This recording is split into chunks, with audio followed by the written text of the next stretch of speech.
En los últimos años han ocurrido bombardeos, secuestros, asesinatos y muchísima intranquilidad en el Medio Oriente. Y en cambio, a la misma vez, los judíos y los palestinos han firmado históricos pactos de paz. ¿Qué le depara el futuro al pueblo de Israel, al pueblo judío? Escuchemos a continuación al pastor Esteban Bor en la presentación titulada Los judíos en las profecías. Padre Celestial, pedimos en esta noche que tú vengas a nosotros a través de tu Santo Espíritu. Abre nuestras mentes y nuestros corazones para recibir tu mensaje. Te lo pedimos en el nombre y por los méritos de nuestro Señor Jesucristo. Amén. Esta noche lo que quiero que hagamos primero es repasar lo que hemos estudiado hasta ahora, y lo vamos a hacer brevemente porque vamos a colocar el marco para el tema que vamos a estudiar esta noche. Ustedes recuerdan que originalmente Dios tenía un plan cuádruple para el hombre. En primer lugar, Dios le dio al hombre dominio. En segundo lugar, le dio la tierra. En tercer lugar, Dios pronunció sobre él una bendición. Y en cuarto lugar, le dijo que se fructificara y multiplicara y que llenara la tierra. Pero Dios había puesto una condición para que el hombre pudiera seguir disfrutando ese plan original de Dios. Y es que Dios había colocado en el huerto del Edén un árbol que se conoce como el árbol de la ciencia del bien y del mal. Y Dios le había dicho al hombre que no comiera de ese árbol. Vamos a leer, tal cual lo dice la Biblia, en Génesis, el capítulo 2, y empezando en el versículo 15. Génesis 2 y el versículo 15. Dice: tomó pues Jehová Dios al hombre y le puso en el huerto de Edén para que lo labrara y lo guardase. Y mandó Jehová Dios al hombre diciendo: de todo árbol del huerto comerás, mas del árbol de la ciencia del bien y del mal no comerás de él, porque el día que de él comieres, morirás. Es decir, Dios le dice al hombre: si tú quieres disfrutar estas 4 cosas que yo tengo en mi plan original para ti, tú debes obedecer mi ley, mi mandamiento que dice: no comerás de ese árbol. Y como ya hemos visto, ese mandamiento tenía incluidos los principios de todos los 10 mandamientos. Ahora, ustedes recuerdan que originalmente también el hombre estaba cubierto de un manto glorioso de luz. Estaba desnudo en lo que respecta a vestiduras humanas, pero estaba cubierto, según la Biblia, de la gloria de Dios. Mientras el hombre obedeciera a Dios, el hombre iba a continuar teniendo esa vestidura de luz.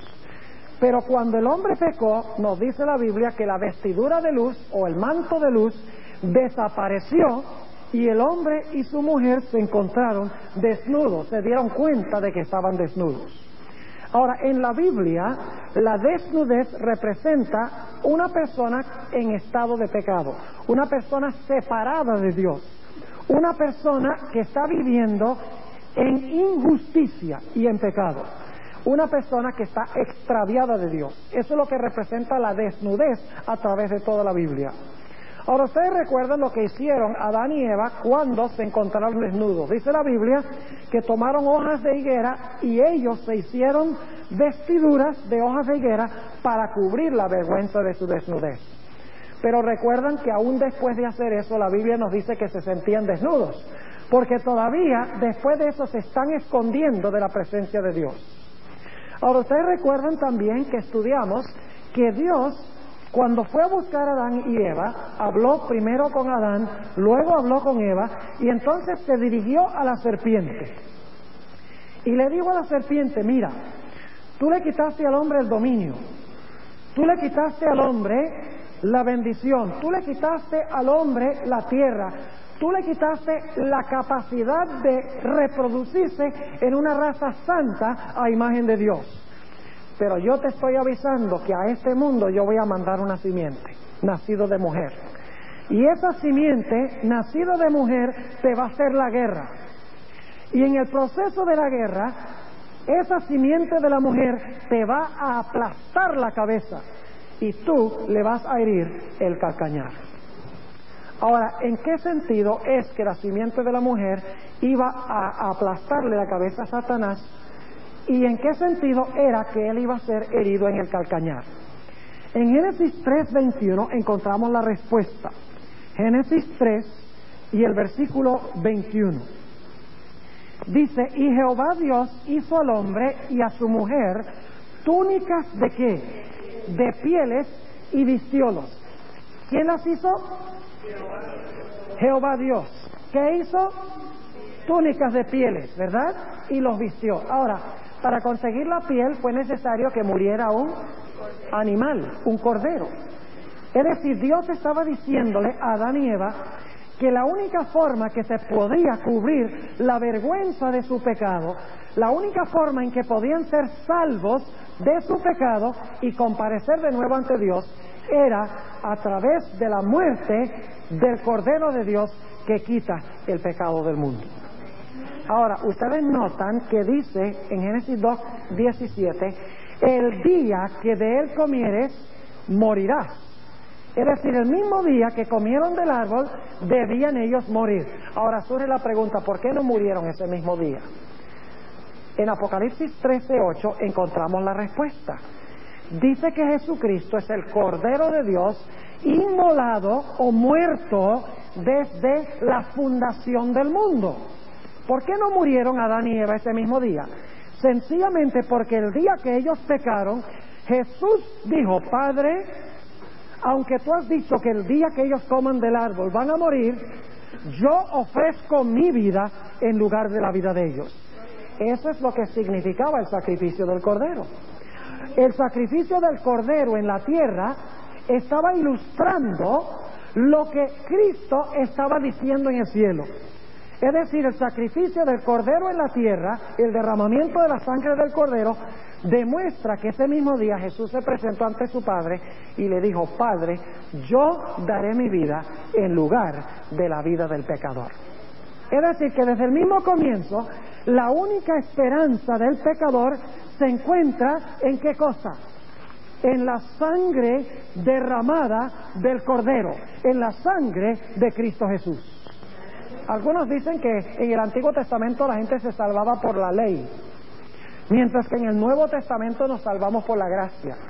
Pero vemos aquí en Génesis, desde el mismo comienzo, que la única forma que el hombre puede librarse de la sentencia de muerte es a través de la muerte del Cordero como un sustituto en lugar del ser humano. Ahora, cuando Satanás escuchó estas palabras de que Dios iba a mandar una simiente que iba a morir, iba a derramar su sangre, iba a pagar la muerte que el hombre debe pagar, él dijo, yo no puedo dejar que esa simiente venga, porque si yo dejo que venga, me va a aplastar la cabeza y yo voy a dejar de existir. Me va a quitar todo lo que yo le quité al hombre y se lo va a devolver al hombre. Así que yo no puedo dejar que esa simiente venga.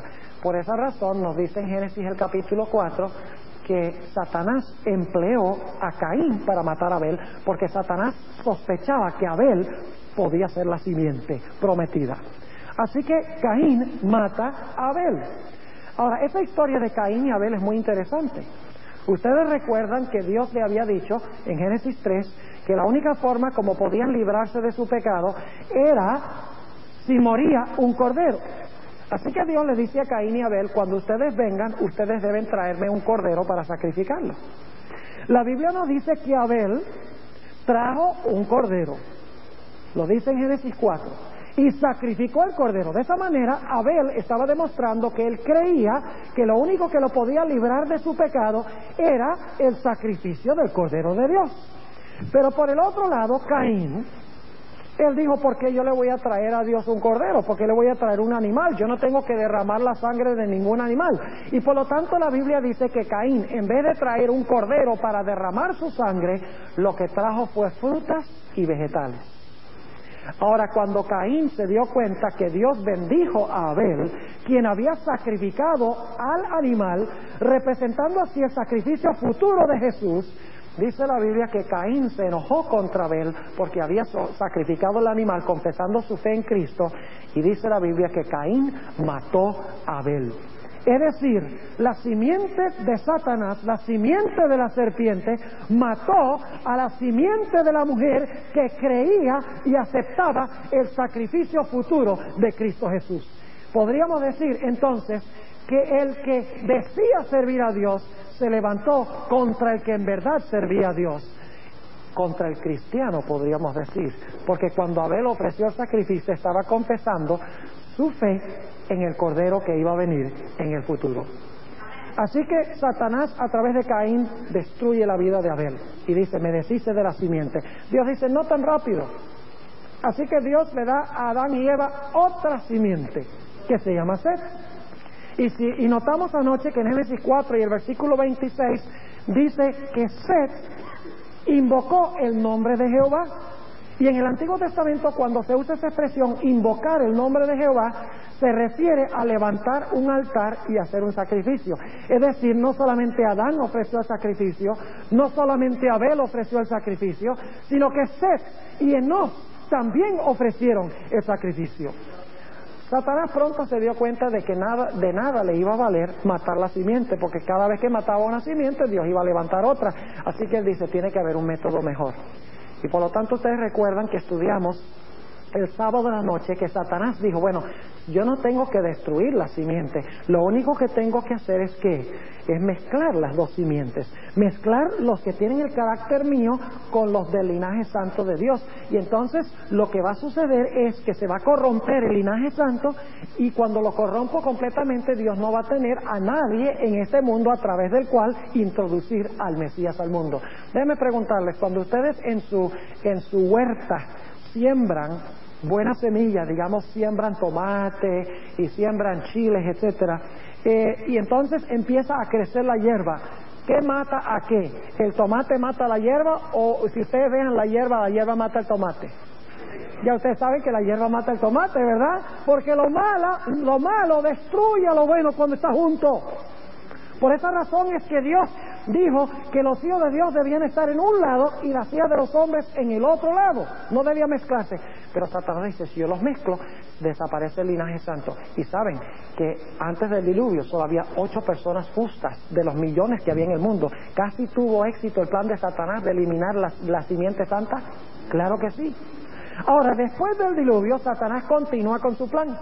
Ustedes recuerdan que estudiamos anoche que Dios, Jehová, es el Dios de Sem. Es decir, el linaje santo después del diluvio continúa con Sem.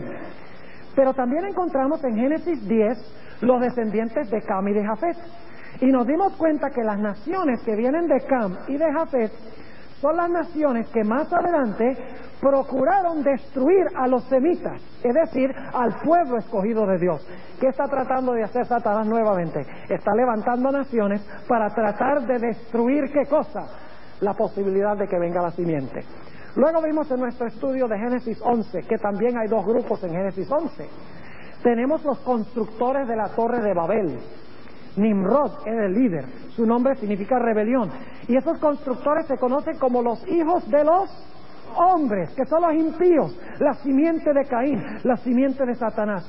Por el otro lado, en Génesis 11 tenemos el linaje o la genealogía de Sem. Es decir, en Génesis 11 tenemos 2 grupos, los constructores de la Torre de Babel, y tenemos la genealogía de Sem. Y la genealogía de Sem termina con Abraham. Ustedes recuerdan que estudiamos en cuanto a Abraham anoche, ¿verdad? ¿Dónde vivía Abraham? Vivía en Ur de los Caldeos, que es la región a donde se encontraba, ¿qué cosa? Babilonia. ¿Y qué estaba sucediendo con Abraham allí, en ese lugar? Estaba sucediendo lo mismo que Satanás había hecho desde el mismo principio. La simiente santa se estaba, ¿qué? Se estaba mezclando con dioses extraños allí en Babilonia. Es más, el mismo padre de Abraham, Taré, dice que Taré estaba sirviendo dioses extraños. Es decir, que el último que quedaba del linaje santo era ¿quién? Abraham. Y por lo tanto, ¿qué le dice Dios a Abraham? Le dice a Abraham, quédate allí en Babilonia y dale un buen testimonio a esa gente. Quédate ahí, predica el evangelio ahí en Babilonia. No, ¿qué le dice? Le dice, sal de Babilonia, sal de tu tierra y de tu parentela, y lo saca de Babilonia y lo lleva ¿a dónde? Lo lleva a Canaán. Y entonces ahora Dios le dice a Abraham, mira Abraham, tú eres mi favorito, tú eres buena gente. Pues todas esas otras naciones de donde tú saliste, esa gente vamos a dejarlas abandonadas allá, que se pierdan. ¿Es eso lo que dice Dios? No. ¿Por qué sacó Dios a Abraham de Babilonia? Para que la simiente santa que continuara sin corromperse. Pero luego, al separar la simiente, ¿qué quería Dios que hiciera Abraham?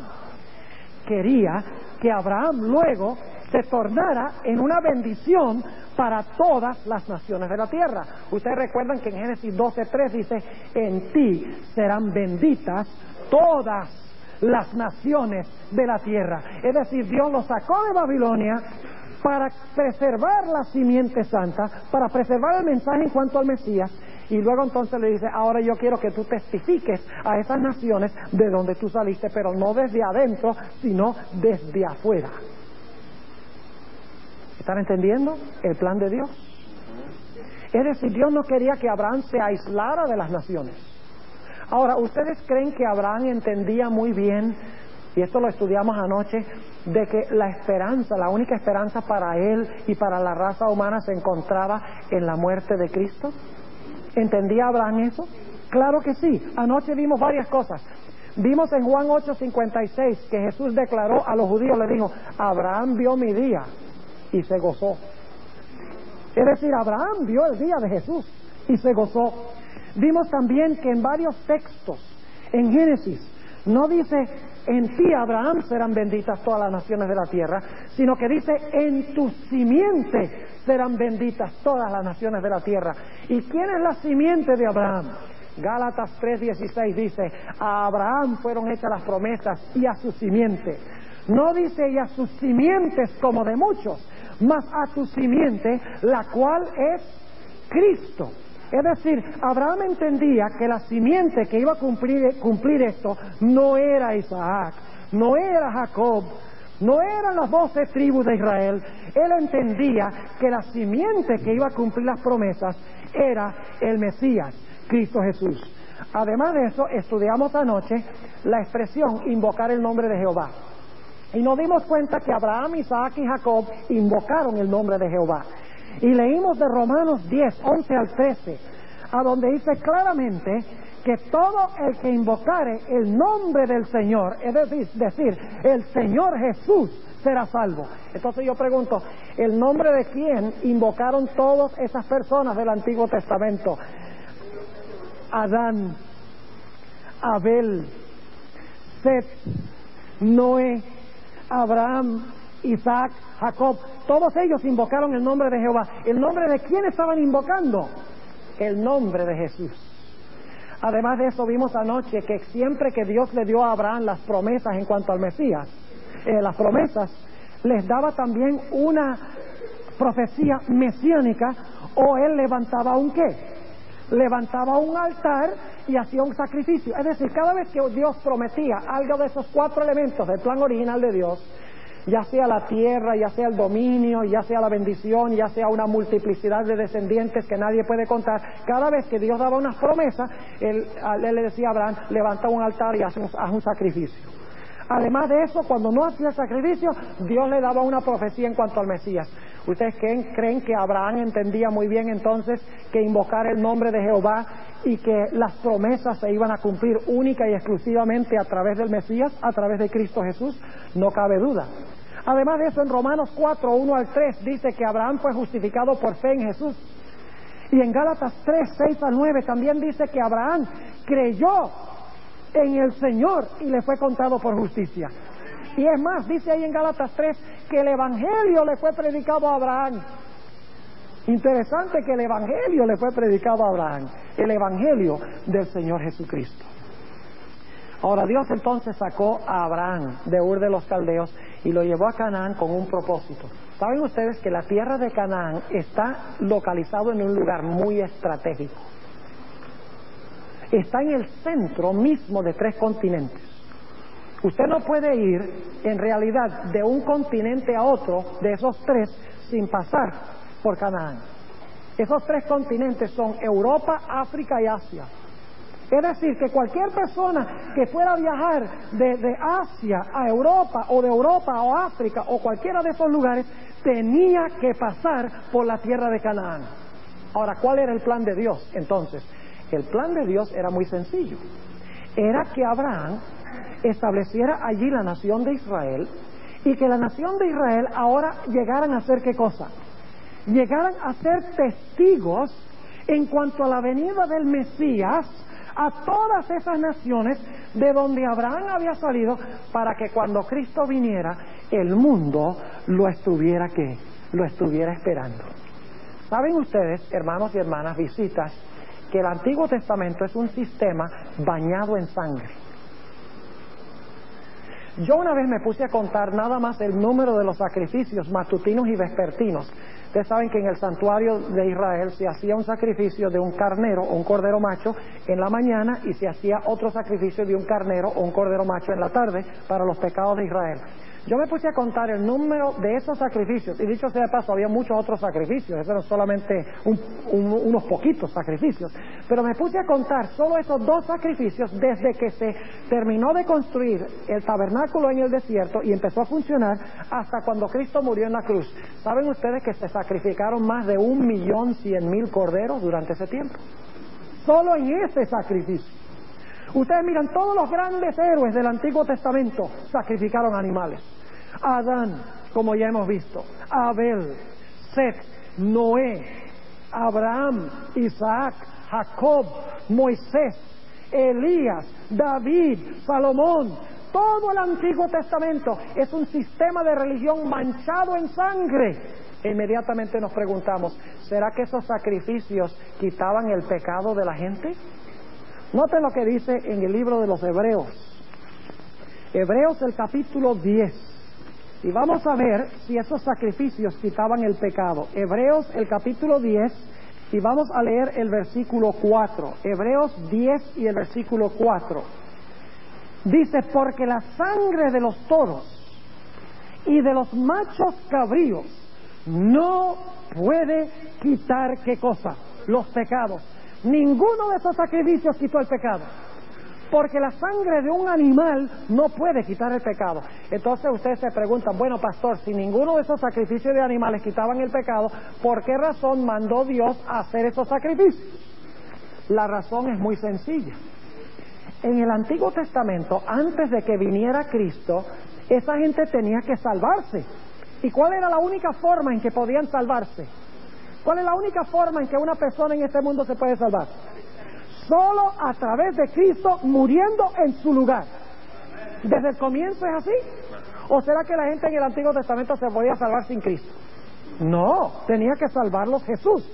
Ahora la pregunta surge, ¿cómo podían ellos manifestar su fe en Jesús si Jesús no había venido todavía? Muy sencillo, Dios estableció el sistema de sacrificios, para que cuando ellos ofrecieran los sacrificios, entendieran que ese animal no quitaba el pecado, ese cordero no quitaba el pecado, entendieran que la sangre que le chorreaba de la garganta a ese animal, la vida que se le salía del cuerpo, en realidad representaba la futura venida de Cristo Jesús para derramar su sangre en la cruz del Calvario. Es decir, en el sacrificio ellos veían un símbolo de la muerte de Jesús. Y cuando sacrificaban el animal, debían saber que no era la sangre del animal la que limpiaba pecado, sino que debían decir, ¡ay, ese animalito que está derramando su sangre representa al verdadero Cordero de Dios que viene en el futuro! Es decir, su fe a través del animal se dirigía hacia el Jesús que iba a venir.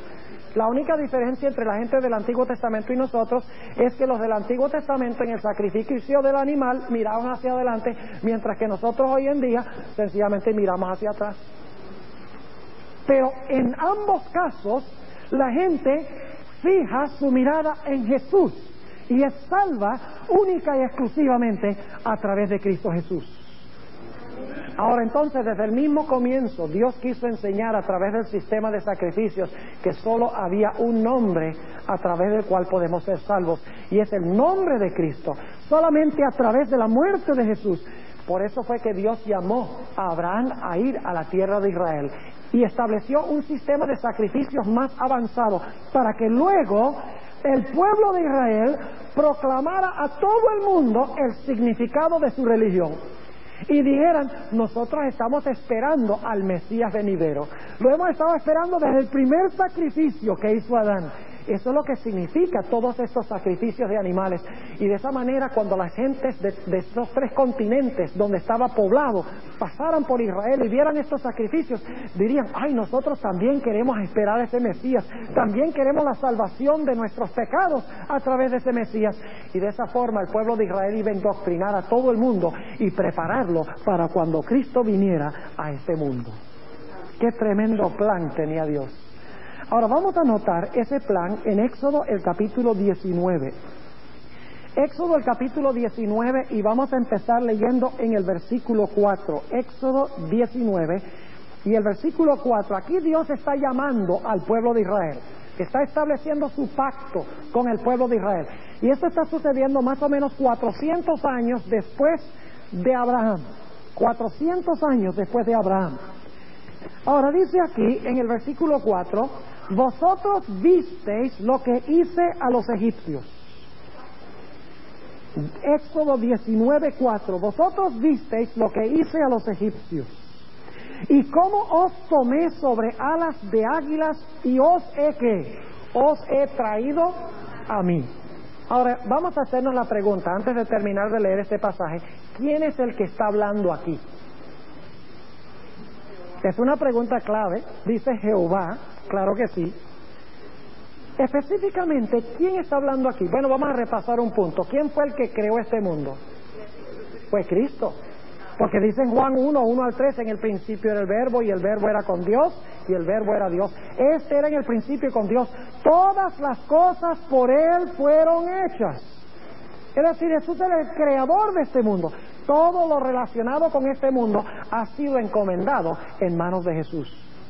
Ahora, ¿quién será este que dice a Israel cuando están en el monte Sinai: yo los saqué a ustedes y los he traído, los saqué de ser siervos de Faraón y los he traído a mí? ¿Quién será el que está hablando aquí? Vamos a Éxodo el capítulo 3. Este es un punto muy importante. Éxodo el capítulo 3. Y vamos a empezar leyendo en el versículo 5. Éxodo 3 y el versículo 5. Este es el episodio de la zarza ardiente, la zarza que no se consumía. Versículo 5 dice: y dijo: no te llegues acá, quita tus zapatos de tus pies, porque el lugar en que tú estás, tierra santa es. Y luego noten el versículo 6. Y dijo: yo soy el Dios de tu padre, el Dios de Abraham, Dios de Isaac, Dios de Jacob. Entonces Moisés cubrió su rostro, porque tuvo miedo de mirar a Dios. Y luego sigue diciendo en el versículo 7: y dijo Jehová: bien he visto la aflicción de mi pueblo que está en Egipto, y he oído su clamor a causa de sus exactores, pues tengo conocidas sus angustias. Y he descendido, ¿para qué? Para librarlos de la mano de los egipcios y sacarlos de aquella tierra a una tierra buena y ancha, a tierra que fluye leche y miel. Yo les pregunto: el que estaba en la zarza ardiente dice que él es el que va a librar al pueblo de Israel de Egipto, ¿sí o no? El que está en la zarza dice: yo los voy a ¿qué? Yo los voy a librar de Egipto. En Éxodo 19, donde acabamos de leer, el personaje dice: yo fui el que los saqué de Egipto y los traje a mí. Entonces yo pregunto: ¿la persona en Éxodo 3 y la persona en Éxodo 19 son la misma persona? Sí, porque en Éxodo 3 él dice: yo he venido para sacarlos a ustedes. Y en Éxodo 19 ya los ha sacado, dice: yo fui el que los saqué y los traje a mí. Ahora surge la pregunta: ¿quién es este que en Éxodo 3 dice en la zarza: yo he venido para sacarlos, y que en Éxodo 19 dice: yo fui el que los saqué? Noten lo que dice en Éxodo el capítulo 3 y el versículo 13 y 14. Y dijo Moisés a Dios: he aquí que llego yo a los hijos de Israel y les digo: el Dios de vuestros padres me ha enviado a vosotros. Si ellos me preguntaren cuál es su nombre, ¿qué les responderé? Y respondió Dios a Moisés: yo soy el que soy. Y dijo: así dirás a los hijos de Israel: yo soy, me ha enviado a vosotros. ¿Cómo se llama el que estaba en la zarza? Yo soy. Es decir, el que los iba a librar en Éxodo 3 y el que los libró en Éxodo 19, su nombre es Yo Soy. Ahora, ¿quién es ese Yo Soy? En Juan, el capítulo 8 y el versículo 58, Jesús está hablando con los líderes judíos y dice: de cierto os digo, antes que Abraham fuese, yo soy. Entonces, ¿quién es este personaje que está formando el pacto con el pueblo de Israel? Es Cristo Jesús. Así que el que está diciendo: ustedes vieron lo que yo hice con los egipcios, como yo los saqué a ustedes sobre alas de águila y los he traído a mí. Y ahora noten el versículo 5. Ahora pues, escuchen esto, si dieres oído a mi ¿qué? ¿A la voz de quién? ¿Quién está hablando aquí? ¿La voz de quién? A la voz de Jesús. Si dieres oído a mi voz. Vamos a parar un momentico allí. Esa palabrita sí. ¿Saben ustedes que algunas de las palabras más importantes de la Biblia tienen solo 2 letras? Aquí hay una palabrita bien importante. Dice, sí, es lo que se conoce como un sí condicional. Ahora pues, si dieres oído a mi voz. Jesús está diciendo, si ustedes oyen mi ¿qué? Mi voz. Y guardan mi pacto. Esa palabrita sí significa una condición. Por ejemplo, si yo le digo a mi hijo, que está demasiado grande, ya no lo digo, pero si yo le digo a mi hijo, mira, si te portas bien te compro un helado. ¿Qué estoy diciendo? Que si se porta mal igual le compro el helado. Claro que no, es una condición. Si haces esto, va a pasar esto. Ahora yo pregunto, ¿la elección del pueblo de Israel fue condicional? ¿Tenían que escuchar la voz de Jesús? ¿Sí o no? ¿Tenían que guardar su pacto? Claro, Jesús dice, mire, yo los saqué, yo los libré de servidumbre. Yo los he traído a mí, cuando eran de Faraón, ahora yo los traje a mí, ustedes son míos. Dice, pero para que ustedes continúen siendo míos, ustedes tienen que escuchar mi voz. Y ustedes tienen que guardar mi pacto y tienen que cumplir una misión. Noten lo que dice el versículo 6. Vamos al versículo 5 otra vez. Dice, ahora pues, si dieres oído a mi voz y guardareis mi pacto, vosotros seréis mi especial tesoro sobre todos los pueblos, porque mía es toda la tierra. ¿Era condicional la elección de Israel como el tesoro especial de Dios? Claro que sí. ¿Qué tenían que hacer? Hacerle caso a la voz de Jesús y tenían que guardar su pacto. Y había algo más que tenían que hacer. Noten el versículo 6. Y vosotros seréis mi ¿qué? Mi reino de sacerdotes y gente santa. Ahora, ¿qué significa eso? Seréis reino de sacerdotes y gente santa. Vamos al Nuevo Testamento, a un texto que cita ese versículo del Antiguo Testamento. Primero de Pedro, el capítulo 2 y el versículo 9. Noten qué es la misión que Dios tenía para el pueblo de Israel. Primera de Pedro, el capítulo 2 y el versículo 9. Aquí dice Pedro, mas vosotros sois, ¿qué cosa? Linaje escogido, real sacerdocio. ¿Qué fue lo que dijo en Éxodo 19? Me seréis un reino de ¿qué? De sacerdotes. Aquí dice, ustedes son linaje escogido, real sacerdocio, gente santa. Es lo mismo que dijo de Israel en el monte Sinaí, gente santa. Ahora, ¿por qué los escogió? Dice, pueblo adquirido, para que anunciéis las virtudes de aquel que os ha llamado de las tinieblas a su luz admirable. ¿Por qué los llamó Dios? ¿Por qué los llamó Jesús? Para sacar a todas las naciones de las que, de las tinieblas a la luz admirable. ¿Quién es la luz admirable? Jesús dijo, yo soy la luz del mundo. Es más, en Juan 1, cuando Jesús es encarnado en el mundo, dice que Él es la luz que viene a disipar las tinieblas. Es decir, Dios llamó al pueblo de Israel para que anunciaran ¿qué cosa? Para que anunciaran la venida del Mesías en el futuro, para que llamaran a las naciones de las tinieblas a su luz admirable. No los escogió para decirles, ay, ustedes son mi pueblito favorito, ustedes son tan buenos y tan lindos, y todas esas demás naciones que se pierdan. No, Señor. Algunos creen que Dios escogió al pueblo de Israel así, que eran sus favoritos, sus especiales, que Dios es exclusivista, que Dios hace acepción de naciones. Dios no hace acepción de naciones. Como escogió a Abraham y lo sacó de Babilonia para llevarlo a Canaán, para que luego testificara a las naciones, Dios de la misma manera llamó al pueblo de Israel de Egipto, lo llevó a Canaán para que ellos anunciaran a las naciones en cuanto al Mesías venidero. Ahora notemos 2 o 3 versículos que indican esto, además de Génesis 12:3, donde dice: en ti serán benditas todas las naciones de la tierra. Dicen Abraham. Abraham sabía muy bien que él no iba a traer esa bendición, porque Abraham fue vencido por Satanás. Abraham era un mentiroso, por lo menos por un tiempo fue mentiroso, y le faltó fe. El diablo lo venció, y para que se pudiera cumplir Génesis 3:15, para recuperar lo que el hombre perdió, tenía que venir uno que viviera una vida sin pecado, que venciera en todo a Satanás para aplastarle la cabeza. Si Satanás le ganó a Abraham, pues no había forma que Abraham le aplastara la cabeza a Satanás. Tenía que venir la simiente, Jesús, y Abraham lo entendió muy bien. Noten lo que dice Isaías 49 y el versículo 6 en cuanto a este punto. Isaías 49 y el versículo 6, el plan de Dios para el pueblo de Israel. Isaías 49 y el versículo 6. Y dijo: poco es que tú me seas siervo para levantar las tribus de Jacob y para que restaures los asolamientos de Israel. También te di por luz de las que... Ahí está otra vez la idea de la luz. También te di por luz de las gentes, para que seas mi salvación para todos los judíos. ¿Ustedes están leyendo conmigo? Dice: para que seas mi salvación a todo el pueblo de Israel. No, ¿qué dice?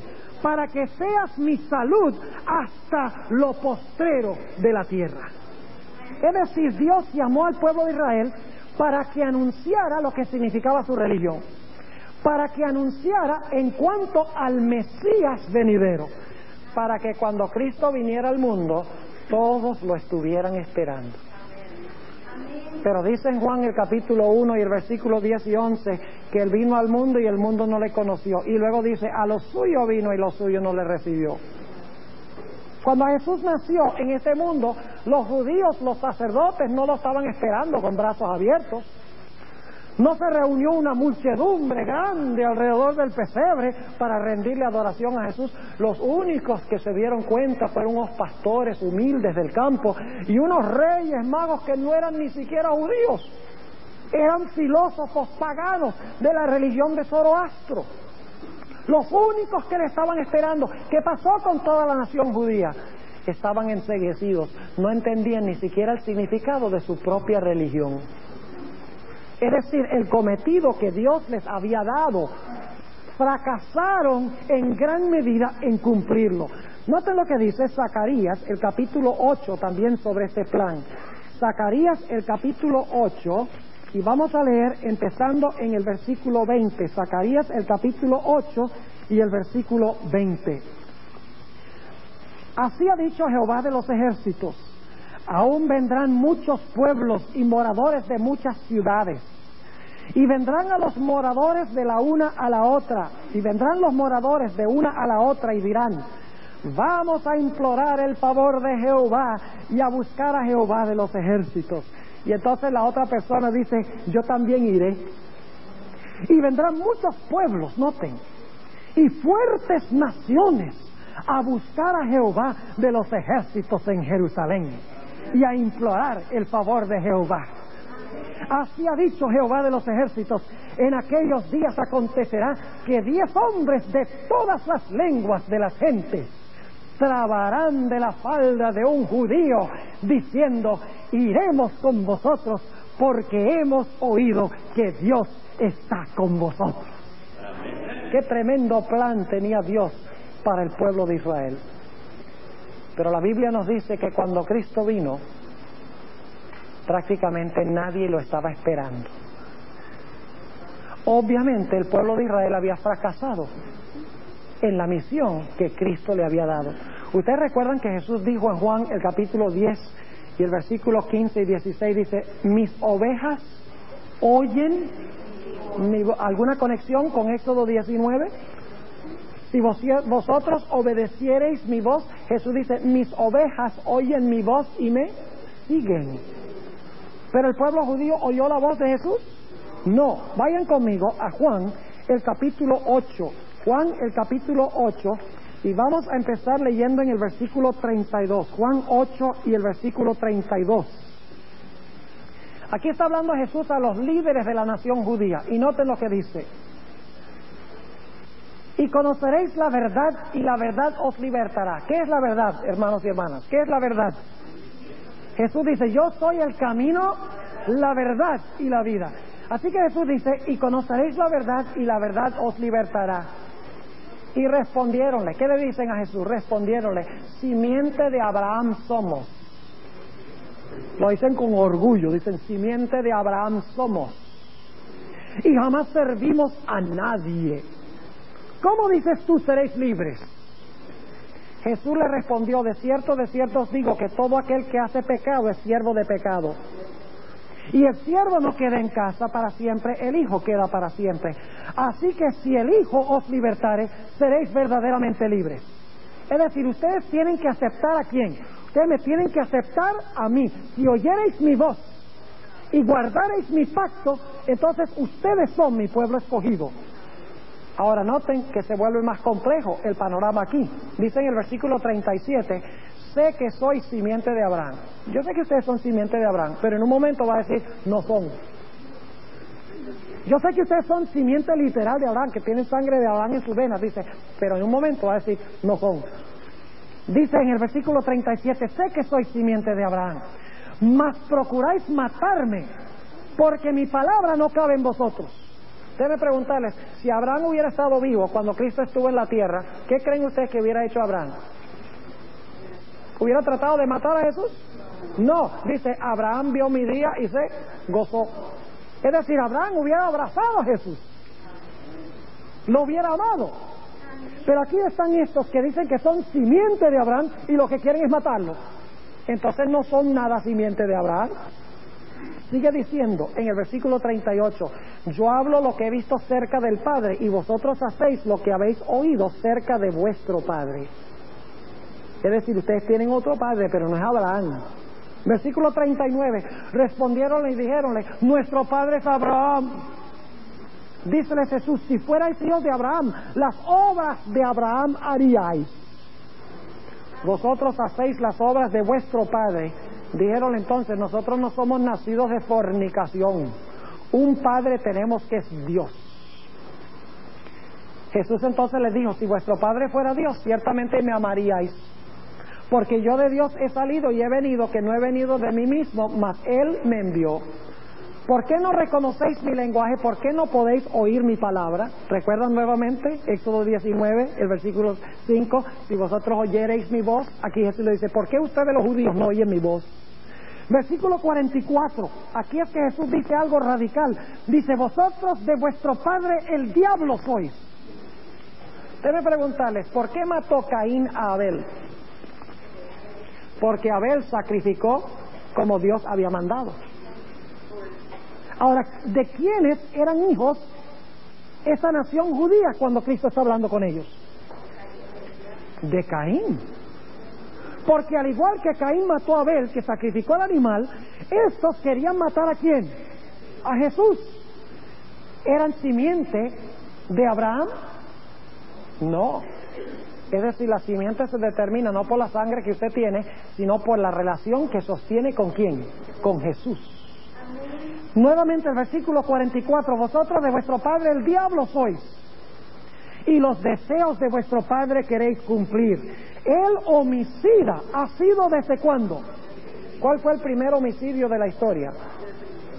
Cuando Caín mató a Abel.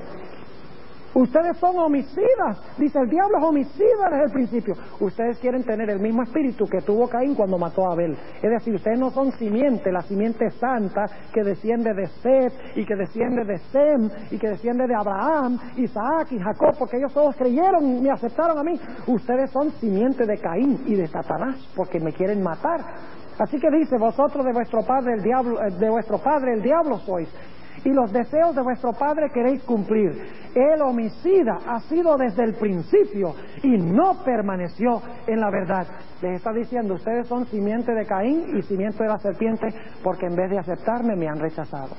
Ahora vamos a Mateo, el capítulo 21. Mateo, el capítulo 21, y tenemos que hacer esto rápidamente. Mateo, el capítulo 21, y vamos a leer el versículo 12 y 13. Aquí está hablando de la entrada triunfal de Jesús en Jerusalén. Se conoce, hoy en día se celebra como Domingo de Ramos. ¿Han oído hablar del Domingo de Ramos?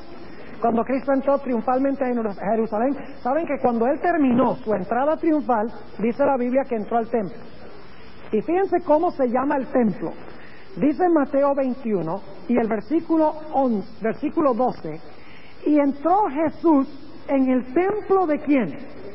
En el templo de Dios. No olviden eso porque es muy importante. Cuando entra al templo, después de la entrada triunfal, dice, entró Jesús en el templo de Dios.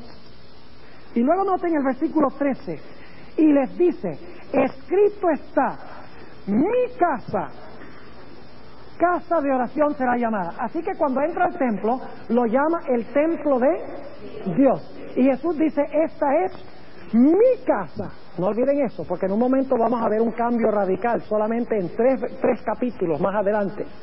Ahora Jesús entra al templo y empieza a enseñar algunas cosas en el templo. Una de las cosas que enseña es la famosa parábola de la viña. Noten lo que dice Mateo 21:33. Dicho sea de paso, ahí en el templo Jesús habla a todas las sectas judías. Si ustedes miran Mateo 21 hasta Mateo 23, van a encontrar que Jesús le habla a los escribas, le habla a los fariseos, le habla a los saduceos, le habla a los herodianos, le habla a los esenios, le habla a todas las sectas judías en el templo. Ahora noten lo que dice Mateo 21 y el versículo 33. Oíd otra parábola. Fue un hombre, padre de familia, el cual plantó una viña. Y la viña representa a Israel, Salmo 80 y el versículo 8. Y la cercó de vallado, la cerca representa la ley de Dios. Y cavó en ella un lagar y edificó una torre, la torre es el templo. Y la dio a renta a labradores y se partió lejos, es decir, le da la viña al pueblo judío. Y cuando se acercó el tiempo de los frutos, envió sus siervos a los labradores para que recibiesen sus frutos.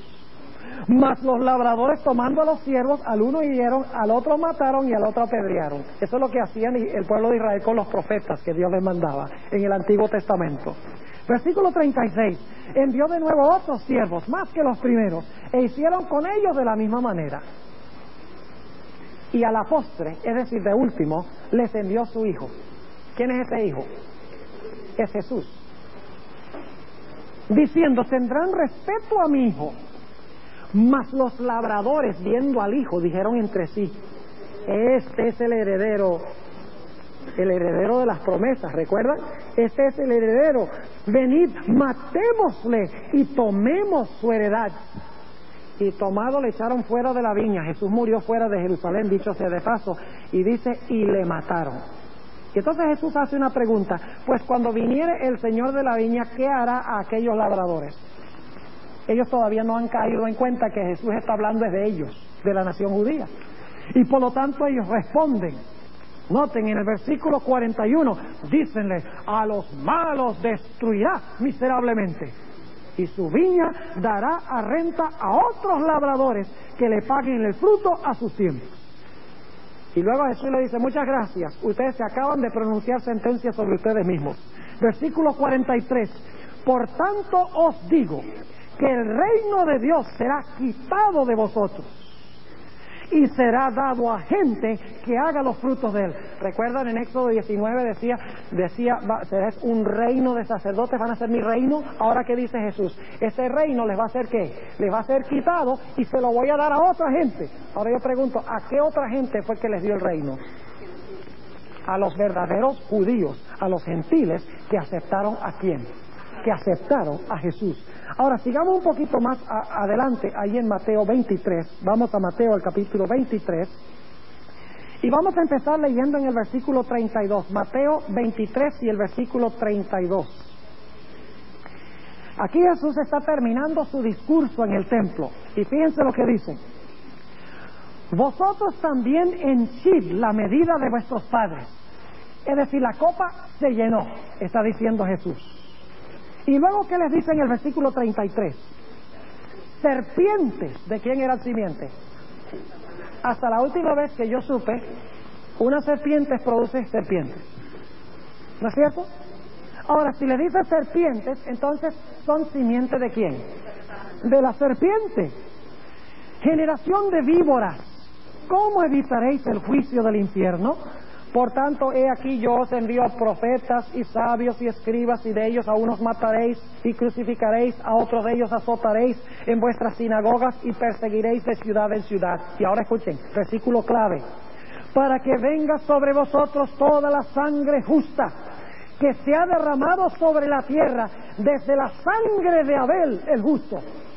¿Por qué se menciona aquí Abel? Que la sangre de Abel va a caer sobre la nación judía. Porque la nación judía tiene el mismo espíritu de ¿quién? El mismo espíritu de Caín. Es decir, eran simiente de la serpiente, eran simiente de Caín, porque habían rechazado ¿a quién? A Jesús. ¿Están entendiendo lo que estoy diciendo? Y luego entonces, después que Jesús dice esto, dice en el versículo 36: de cierto os digo que todo esto vendrá sobre esta generación. Jerusalén, Jerusalén, que matas a los profetas y apedreas a los que son enviados a ti. ¿Cuántas veces quise juntar a tus hijos? ¿Recuerdas? Os he traído a mí. ¿Cuántas veces quise juntar tus hijos como la gallina junta a sus pollos debajo de sus alas y no quisiste? Y ahora escuchen: he aquí, vuestra casa os es dejada desierta. ¿Cómo comenzó el pasaje cuando entró al templo? El templo de Dios, mi casa. Pero cuando Jesús en Mateo 24:1 dice que va a salir del templo, dice: porque ustedes me han rechazado a mí, porque han escogido tener el espíritu de Caín, porque han escogido tener el espíritu de la serpiente, quien es el que quería matarme, quien es el que quería mezclar las dos simientes para que no se pudiera cumplir Génesis 3:15. Dice: he aquí, vuestra casa os es dejada ¿qué? Desierta. Y luego Jesús abandona el templo, es decir, su presencia, Él deja la casa desierta. Y luego en Mateo 24 Jesús habla de la destrucción de Jerusalén. ¿Por qué fue destruida la ciudad de Jerusalén?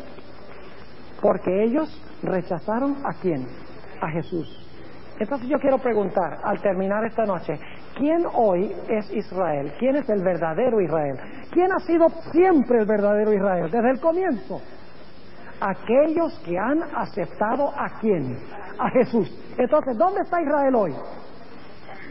Usted tiene que montarse en un avión de El Al, la compañía de Israel, y tiene que irse allá a Palestina para estar en Israel. ¿Qué les parece? Yo pregunto, ¿desde el mismo comienzo hubo verdaderos israelitas? ¿Quiénes eran? Los que invocaban el nombre de Jehová, haciendo el sacrificio. En Gálatas el capítulo 3 y el versículo 16 dice: a Abraham fueron hechas las promesas y a su simiente. Y luego dice que esa simiente es Cristo. Pero luego el versículo 29 de Gálatas 3 dice: si vosotros sois de Cristo, simiente de Abraham sois. ¿Cuántos aquí son simiente de Abraham? Levanten la mano. ¿Cuántos son? Pero ustedes no tienen cara de judío. Ninguno tiene cara de judío y están levantando la mano diciendo que son simiente de Abraham. ¿Por qué son simiente de Abraham? Sencillamente porque han recibido a Jesús. Ser simiente de Abraham significa que ustedes comparten la misma fe que tuvieron todos los héroes desde el mismo comienzo hasta cuando Cristo vino a este mundo. Entonces yo hago la pregunta para concluir: ¿dónde está Israel hoy? Israel está a donde están los que han aceptado a Cristo. ¿Y a dónde están los que han aceptado a Cristo? En todo el mundo. ¿Dónde está entonces Israel? Israel está en todo el mundo. Ahora escuche. Cuando la Biblia habla de una gran guerra final contra Israel, ¿está hablando de una guerra que se va a realizar allá en el Medio Oriente contra el pueblo judío? No, porque el diablo no tiene por qué destruir a los judíos, porque los judíos han rechazado a Cristo. Así que cuando habla de una guerra final contra Israel, está hablando de una guerra contra ¿quiénes? Contra los que han recibido a Cristo Jesús como Señor y Salvador de sus vidas. Eso es lo que significa el verdadero Israel de Dios. Y todo lo que está pasando allá en Israel ahora, esto es el revoltijo de los árabes y de los judíos y peleas y los palestinos, eso nada tiene que ver con las profecías. Lo que el diablo quiere es que fijemos los ojos allá pensando que ese todavía es el Israel de Dios, y que ignoremos que el Israel de Dios está ahora en todo el mundo y que los enemigos de Israel ya no están allá, sino que están en otro sitio que estudiaremos. Y como la gente está mirando allá, no puede ver a donde en realidad están los verdaderos enemigos del Israel de Dios. Lo importante es que cada uno de nosotros aceptemos a Jesús como Señor y Salvador de nuestra vida, para que podamos ser Israel de Dios.